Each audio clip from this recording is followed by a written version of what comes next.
കേരളത്തിലെ തെരഞ്ഞെടുപ്പ് പ്രചാരണങ്ങൾക്ക് നേതൃത്വം നൽകാൻ എഐസിസി അധ്യക്ഷ സോണിയാഗാന്ധിയും ഉപാധ്യക്ഷൻ രാഹുൽ ഗാന്ധിയും കേരളത്തിലെത്തും. സോണിയ 2 റാലികളിൽ പ്രസംഗിക്കുമ്പോൾ രാഹുൽ 4 റാലികളെ അഭിസംബോധന ചെയ്യും.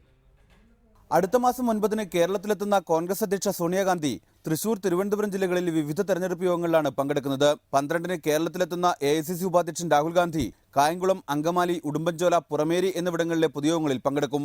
രാജ്യസഭാ കോൺഗ്രസ് പാർട്ടി നേതാവ് ഗുലാം നബി ആസാദ്, ലോക്സഭയിലെ പാർട്ടി നേതാവ് മല്ലികാർജ്ജുന ഖാർഗെ, കേരളത്തിന് ചുമതലയുള്ള AICC general secretary Mukul Wasnik, AK. Antony, Karnataka മുഖ്യമന്ത്രി, മന്ത്രിമാർ എന്നിവരും പ്രമുഖ നേതാക്കളും കേരളത്തിലെ പ്രചരണ പരിപാടികളിൽ പങ്കെടുക്കുന്നുണ്ട്.